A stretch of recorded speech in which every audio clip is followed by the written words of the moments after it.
जय हिंद, वंदे मातरम साथियों। मैं हूं आपका दोस्त प्रिंस और आज के इस वीडियो में बात करने वाले हैं आरपीएफ के एप्लीकेशन स्टेटस के बारे में।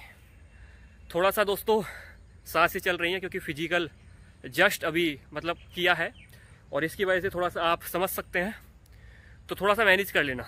पसीना भी आप देख पा रहे होंगे।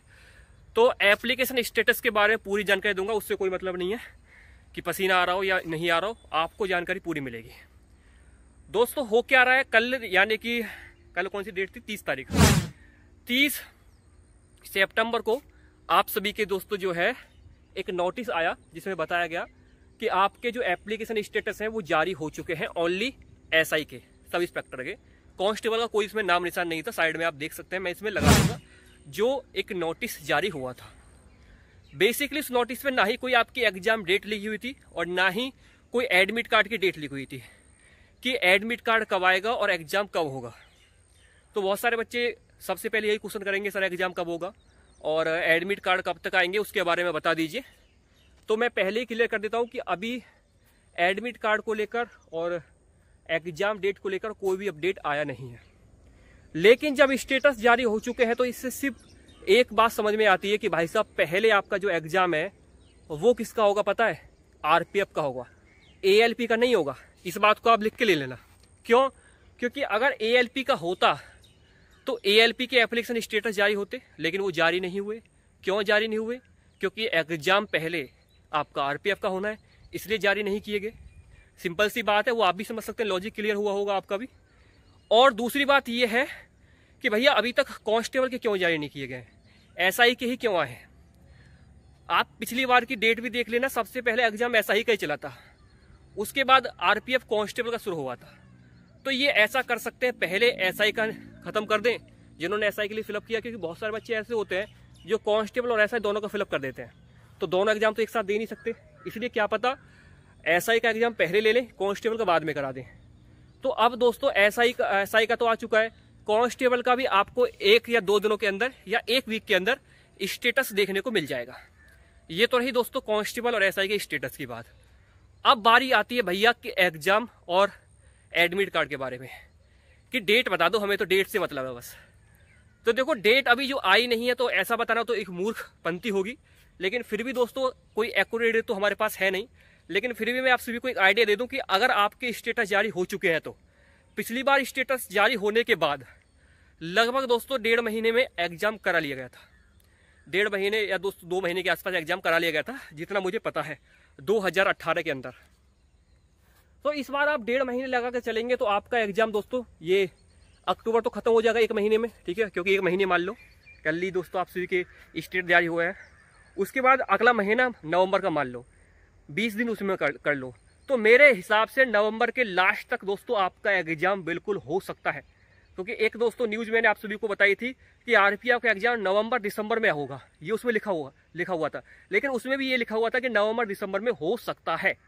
ये बात आपने नोटिस की होगी, उसमें नोट की होगी मतलब। तो वहां पे ये सारी चीजें, कोई फिक्स डेट तो नहीं मेंशन की गई थी उसमें भी, लेकिन एक बात ये लिखी गई थी वहां पर कि आपका दोस्तों जो एग्जाम है वो नवंबर दिसंबर में हो सकता है। ये बात उसमें लिखी गई थी। तो इस बात से आप आइडिया लगा सकते हैं कि आपका जो एग्जाम है वो नवंबर के लास्ट में होने की पूरी प्रबल संभावना है। पहले एसआई का होगा, ये तो कंफर्म हो चुका है, ठीक है। अब बात आती है कांस्टेबल का। तो कांस्टेबल का दोस्तों आप दिसंबर के स्टार्टिंग में मान लो या नवंबर के, जैसे मान के चलो कि 20 नवंबर के आसपास शुरू हो सकते हैं एसआई के। तो यहाँ मान लो कि आप दोस्तों कि 30 नवंबर तक हो सकते हैं शुरू कांस्टेबल के। इतना ही दोस्तों आइडिया लग रहा है। अब बात आती है दोस्तों एडमिट कार्ड की। तो पिछली बार 10 दिन पहले एडमिट कार्ड जारी हुए थे एग्जाम डेट से पहले। अगर हम एक फिक्स डेट लेके चले 20 नवंबर एग्जाम की, तो उससे पहले 10 नवंबर तक आप सभी के एडमिट कार्ड भी जारी कर दिए जाएंगे। भाई अब तो 99% क्लियर हो चुका है कि एग्जाम आपका जो है आरपीएफ का ही कराया जाएगा एएलपी से पहले। इस बात को आप देख लीजिए। साथ के साथ और बहुत सारे बच्चों का डाउट आ रहा था कि भैया मेरा एप्लीकेशन स्टेटस में ये लिख रहा है, मेरे एप्लीकेशन में ये लिख रहा है। तो भाई साहब यहाँ पर एप्लीकेशन स्टेटस में अगर रिजेक्टेड लिखा हुआ है तो रिजेक्ट है।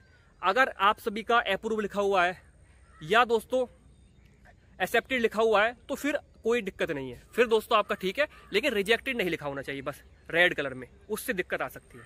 बाकी आप सभी एग्जाम की तैयारी करते रहें, मेरी शुभकामनाएं आप सभी लोगों के साथ है। जल्दी आप लोग भी हमारे साथ मिलेंगे यहीं पर, मतलब फिजिकल करते हुए। ठीक है, मेरा एक फिजिकल आ रहा है, इसकी वजह से मुझे फिजिकल करना पड़ रहा है डेली, तो आप समझ सकते हैं फिजिकल है। ठीक है, और SI का फिजिकल है, तो उसमें देखते हैं क्या होगा भाई। फर्स्ट एग्जाम तो क्लियर है, दूसरे एग्जाम की तैयारी चल रही है। अभी मैं उसको रिवील नहीं कर रहा हूँ, आप समझ सकते हैं, बहुत सारे बच्चे समझ गए होंगे, लेकिन जिन लोगों को नहीं पता वो बाद में समझ जाएंगे। ठीक है, अगर हो जाएगा तो क्लियर, वैसे देख रहे हैं, उम्मीद तो है। लेकिन मैं आप सभी लोगों को सिर्फ एक बात बोलने जा रहा हूँ कि भाई साहब, आप सभी जो है डेडिकेटेड के साथ लग जाइए। बहुत सारे बच्चे तैयारी नहीं कर रहे हैं, तो भाई तैयारी करने का टाइम आ चुका है।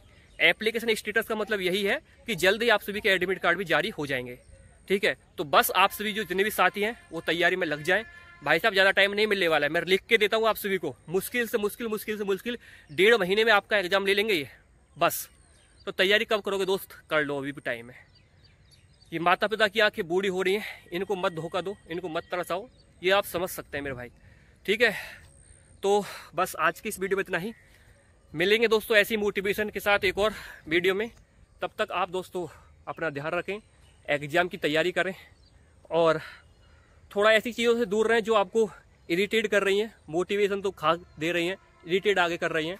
बहुत सारे बच्चे जो है बाबू सोना बोलजे हुए हैं, थोड़ा उनसे दूरी बना कर रखें।